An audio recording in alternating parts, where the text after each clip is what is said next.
ஒரு சின்ன கயிறு மூலியமா ஒட்டுமொத்த கேஸையும் சால்வ் பண்ணி நெட்ஃப்ளிக்ஸில் வெப் சீரிஸ் எடுக்கிற அளவுக்கு ஒரு இன்ட்ரெஸ்டிங்கான கேஸை கேள்விப்பட்டிருக்கீங்களா? அது சரியா செப்டம்பர் 22, 2013 ஸ்பெயினோட சாண்டியாகோ சிட்டியில் அதிகாலை நேரம். அந்த நேரத்தில் அந்த இடத்தோட ஒரு காட்டு பகுதியில் அல்ஃப்ரெடோ பல்சான் சொல்லப்படுற ஒரு ட்ரக் டிரைவரும் அவரோட ஃப்ரெண்டும் ட்ராவல் பண்ணிட்டு இருக்காங்க. ஒரு ட்ரக் டிரைவரோட வேலை அதிக நேரம் ரோடை பார்த்து ட்ரக்கை ஓட்டிட்டு போகிறது மட்டுமே இருக்கும். அப்படிங்கிறதால அவங்களால பெரும்பாலும் ரோடுக்கு சைடில் என்ன இருக்குன்னு நோட் பண்ணிட்டு டிரைவ் பண்ண முடியாது. ஆனால் அன்னைக்கு அந்த ட்ரக்கை ஓட்டிட்டு போன ஆல்ஃப்ரெடோக்கு அப்படி இல்லை. பிகாஸ் அந்த ட்ரக்கில் ட்ராவல் பண்ணிட்டு இருக்க ஆல்ஃப்ரெடோக்கு யாரோ ஒரு நபர் அந்த ரோட்டுக்கு சைடில் படுத்திருக்க மாதிரியான ஒரு விஷயம் தென்படுது. பொதுவாக ஆல்ஃப்ரெடோ பார்க்குற இந்த ஒரு விஷயம் ஒரு சிட்டிலேயோ இல்லை நிறைய வீடுகள் இருக்கக்கூடிய ஒரு பகுதியிலையோ நடந்திருந்தா கூட அவங்களால ஈஸியாக அதை கடந்து போயிருக்க முடியும். ஆனால் யாருமே இல்லாத இந்த காட்டுப்பகுதியில் இந்த டைமில் எதுக்காக ஒருத்தவங்க படுத்திருக்கணும்? அதுவும் குறிப்பாக எதுக்கு ரோட்டு ஓரத்தில் படுத்திருக்கணுன்ற சந்தேகம் ஆல்ஃப்ரெடோக்கும் அவரோட ஃப்ரெண்டுக்கும் வந்ததுனால அவங்க ட்ராவல் பண்ணிட்டு வந்த அந்த ட்ரக்கோட ஹெட்லைட் வெளிச்சம் அங்கே படுத்திருக்கவங்க மேலே படுற மாதிரி ட்ரக்கை நிறுத்திட்டு அங்கே இறங்கி போய் பார்க்குறாங்க. அப்படி இறங்கி போய் பார்த்த அந்த ஒரு காட்சி அவங்கள அதிர்ச்சியில் உரைய வச்சதுன்னு தான் சொல்லணும். பிகாஸ் ஆல்ஃப்ரெடோவும் அவரோட ஃப்ரெண்டும் அங்கே மூக்கில் ரத்தம் வழிஞ்ச நிலையில் ஒரு பொண்ணு இறந்துருக்கிறத பார்க்குறாங்க. இதை பார்த்த உடனே என்ன செய்யறதுன்னு தெரியாமல் போலீஸ்க்கு கால் பண்ணுறாரு ஆல்ஃப்ரெடோ. போலீஸும் கொஞ்சம் கூட டைம் வேஸ்ட் பண்ணாமல் சம்பவம் நடந்த இடத்துக்கு உடனடியாக வந்து இறந்து போன அந்த பொண்ணோட உடம்பை பார்த்தது மட்டும் இல்லாமல் அந்த இடத்துல வேற யாராச்சும் இருக்காங்களான்னு செக் பண்ணியும் பார்க்குறாங்க. பட் அங்கே அந்த இறந்த உடலை தவிர வேற யாரும் இல்லை.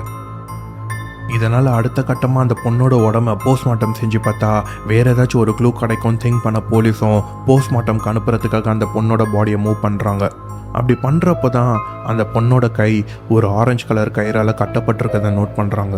பட் இதை பார்க்குற போலீஸ்க்கு அப்போ தெரியாது இந்த கயிறு மூலமாக தான் இந்த ஒட்டுமொத்த கேஸுமே சால்வ் ஆக போகுதுன்றது. அது எப்படி ஒரு சின்ன கயிறை வச்சு போலீஸ் இந்த கேஸை சால்வ் பண்ணாங்க? ஆள் நடமாட்டமே இல்லாத அந்த காட்டு பகுதியில் எப்படி ஒரு பொண்ணோட இறந்த உடம்பு வந்துச்சு? யாராச்சும் அவங்கள கொலை பண்ணியிருப்பாங்களா?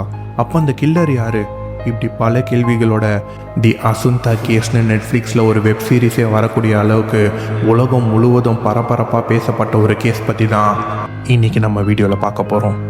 Hello crime fam, welcome to candle light crimes.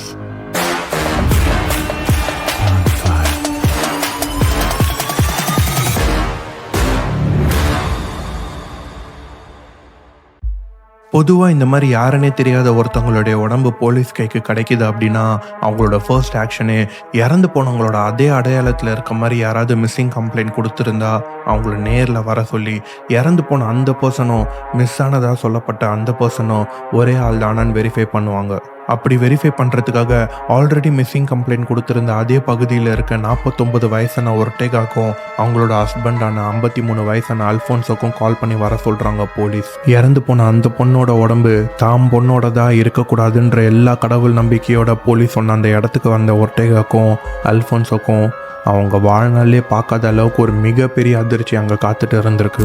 Because இறந்த அந்த பொண்ணு தான் ஒர்டேகாவும் அல்ஃபோன்ஸாவும் செப்டம்பர் 21 அன்னைக்கு காணாமல் போயிட்டதா போலீஸில் கம்ப்ளைண்ட் கொடுக்கப்பட்டிருந்த ரொம்ப செல்லமாக ஆசையாக வளர்க்கப்பட்ட அவங்க பொண்ணு அசுந்தா.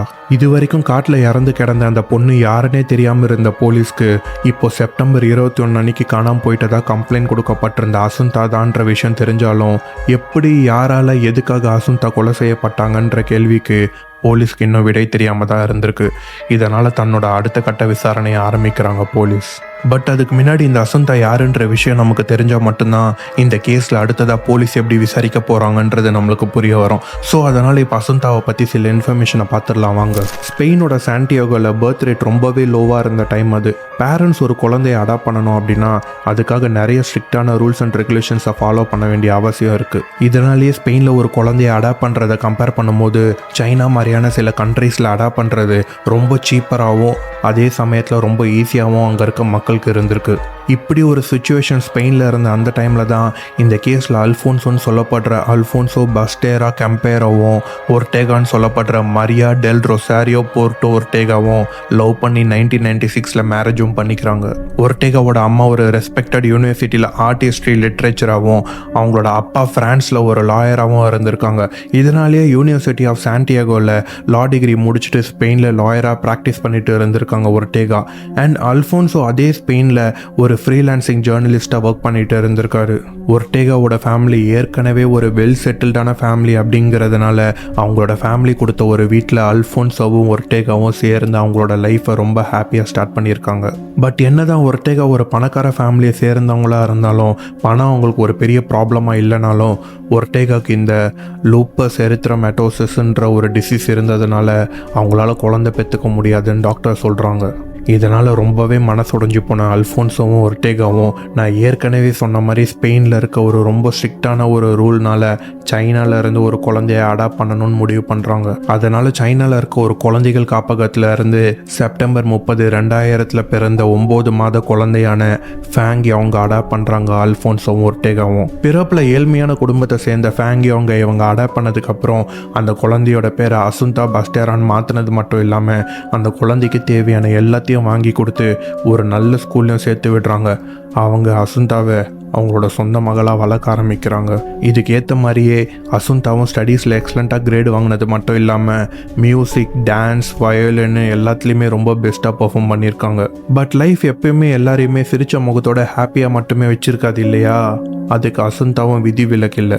ஏன் அப்படின்னா அசுந்தாவுக்கு அவங்களோட அம்மா வழியான தாத்தா பாட்டி, அதாவது ஒர்டேகாவோட அப்பா அம்மானா ரொம்பவே இஷ்டம். ஏன்னா அவங்களுக்கு குழந்தை இல்லாத தான் மகளுக்கு கிடைச்ச ஒரு மிகப்பெரிய வரமாக அசுந்தாவை நினச்சி அசுந்தா மேலே ரொம்ப அதிகமான பாசம் வச்சாங்க. பட் இப்படி பாசமாக இருந்த அந்த தாத்தாவும் பாட்டியும் 2011, 2012 அடுத்தடுத்து இறந்தும் போகிறாங்க. அது மட்டும் இல்லாமல் 2013 ஒர்டேகாவுக்கு வேற ஒரு ஆண் நபர் கூட தவறான தொடர்பு இருக்கிறத அல்ஃபோன்சோ கண்டுபிடிக்கிறாரு. இதனால் இவங்க 2 பேருக்கு நடுவுலையும் ஒரு மிகப்பெரிய விரிசல் ஏற்பட்டு அதே வருஷம் February 14 இவங்க 2 பேரும் மியூச்சுவலாக டிவோர்ஸ் வாங்கிட்டு பிரிஞ்சிடுறாங்க.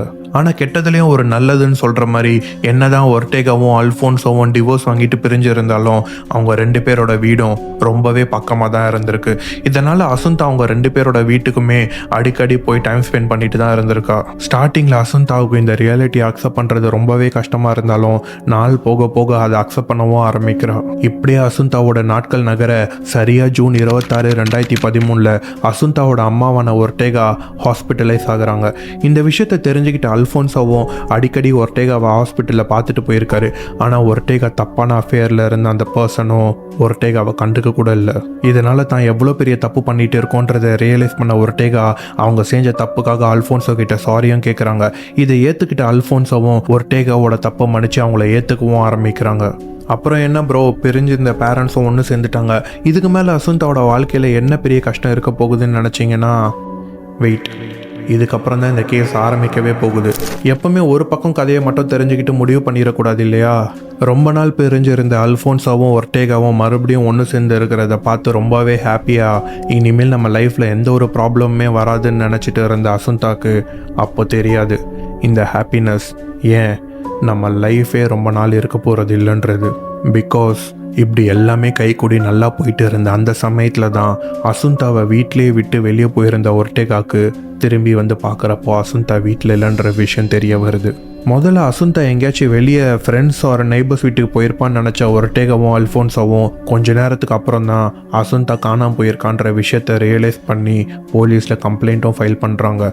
அண்ட் இதுக்கப்புறம் தான் நான் ஆரம்பத்தில் சொன்ன மாதிரி எல்லா விஷயமே நடந்திருக்கு. அசுந்தாவை பற்றின எந்த ஒரு டீட்டெயில்ஸுமே தெரியாத வரைக்கும் வெறும் மிஸ்ஸிங் கேஸாக மட்டும் இருந்த இந்த கேஸ் இப்போ மர்டர் கேஸாக மாற ஆரம்பிக்குது. அது மட்டும் இல்லாமல் அசுந்தா தான் சைனாவிலேருந்து ஸ்பெயினுக்கு அடாப்ட் பண்ணப்பட்ட முதல் குழந்தை அப்படிங்கிறதுனால கொலை செஞ்சவங்கள சீக்கிரம் கண்டுபிடிக்க சொல்லி சைனீஸ் கவர்மெண்ட்டும் போலீஸ்க்கு மேலே ரொம்ப ப்ரெஷர் போட ஆரம்பிக்கிறாங்க. ஆரம்பத்தில் அசுந்தா ரேப் பண்ணப்பட்டு மர்டர் செய்யப்பட்டாங்களான்னு சந்தேகப்பட்ட போலீஸ் அட்டாப்சி ரிப்போர்ட்டை பார்க்கும்போது அப்படி எதுவும் நடக்கலன்றதை கன்ஃபார்ம் பண்ணுறாங்க. ஆனால் அதே சமயம் அசுந்தாவோட அந்த அட்டாப்சி ரிப்போர்ட்டை செக் பண்ண போலீஸ்க்கு இன்னொரு சந்தேகம் படும்படியான விஷயம் தென்படுது. அது என்ன அப்படின்னா அசுந்தா சாகரத்துக்கு முன்னாடி ட்ரக் இன்டேக் பண்ணியிருக்காங்கன்ற விஷயம்தான். இதை தொடர்ந்து முதல் கட்ட விசாரணையாக அசுந்தாவோட அம்மாவான ஒர்டேகா கிட்ட விசாரித்ததில் அவங்க என்ன சொல்கிறாங்க அப்படின்னா, அது மற்ற நாட்கள் மாதிரி ஒரு நார்மலான டேவாக தான் இருந்துச்சு. நானும் அசுந்தாவும் வீட்டில் லஞ்ச் சாப்பிட்டோம், கார்ட்ஸ் விளாடணும், டிவி பார்த்தோம். இதெல்லாம் பண்ணி முடிச்சுட்டு அப்புறம் நான் என்னோட இன்னொரு வீட்டுக்கு கிளம்புறேன்னு சொல்லி அசுந்தாவை வீட்டில் ஹோம்ஒர்க் பண்ண சொல்லிட்டு நான் அங்கேருந்து கிளம்புனேன். ஆனால் அப்படி வீட்டுக்கு வந்து பார்த்த அப்புறம் தான் அசுந்தா வீட்டில் இல்லைன்ற விஷயம் எங்களுக்கு தெரிய வந்தது. அதுக்கப்புறம் தான் நானும் நானும் என் ஹஸ்பண்டும் அசுந்தாவை காணோன்னு போலீஸில் கம்ப்ளைண்ட் பண்ணதா சொல்லியிருக்காங்க. போலீஸ் ஒர்டேகா கிட்ட உங்களுக்கு வேற யார் மேலே ஏதாவது சந்தேகம் இருக்கான்னு கேட்குறப்ப தான் ஒர்டேகா ஒரு முக்கியமான விஷயத்த போலீஸ் கிட்ட எக்ஸ்பிளைன் பண்ண ஆரம்பிக்கிறாங்க. அது என்ன அப்படின்னா, அசுந்தா கொலை செய்யப்படுறதுக்கு 3 மாதம் முன்னாடி சரியாக ஜூன் 4ஆம் தேதி நைட் அன்னைக்கு ஒர்டேகாவுக்கு திடீர்னு ஏதோ ஒரு முனங்கல் சத்தம் கேட்க ஆரம்பிச்சிருக்கு. அது எங்கேருந்து வருதுன்னு சொல்லி எழுச்சி செக் பண்ணி பார்க்குறப்போ அது அசுந்தாவோட ரூமில் இருந்து வரதை கன்ஃபார்ம் பண்ணி அந்த ரூம்குள்ளே போய் பார்க்குறப்போ அசுந்தாவை யாரோ ஒரு நபர் கொலை செய்ய முயற்சி பண்ணதாகவும் அதை பார்த்த உடனே அவனை உடனே கீழே தள்ளி விட்டதில் அவன் ஒரு ஆணுங்கிறதையும் தெரிஞ்சுக்கிட்டேன். தூக்கத்தில் வீட்டோட மெயின் டோரை லாக் பண்ண மறந்ததால் அது வழியாக தான் அவன் வீட்டுக்குள்ளே வந்து அசுந்தாவை கொலை செய்ய முயற்சி பண்ணியிருக்கணும். இது முழுக்க முழுக்க என்னோட கேர்லெஸ்னஸ்னாலேயும் அதே சமயம் அந்த கொலை செய்ய வந்தவனோட முகத்தை நான் முழுசாக பார்க்கல அப்படிங்கிறதுனாலையும் போலீஸ்கிட்ட நான் கம்ப்ளைண்ட் கொடுக்கல அப்படிங்கிறத ஒர்டேகா போலீஸ்கிட்ட சொல்கிறாங்க. ஒர்டேகாவோட இந்த ஸ்டேட்மெண்ட் மூலமாக தன்னோட விசாரணையை அடுத்த கட்டத்துக்கு நகர்த்தின போலீஸ் சரியாக செப்டம்பர் 24 அன்னைக்கு அசுந்தாவை கொலை செஞ்ச அந்த நபரையும் அடுத்த நாளே அந்த கொலைக்கு உடந்தையாக இருந்த இன்னொரு நபரையும் அரெஸ்ட் பண்ணி கோர்ட்டில்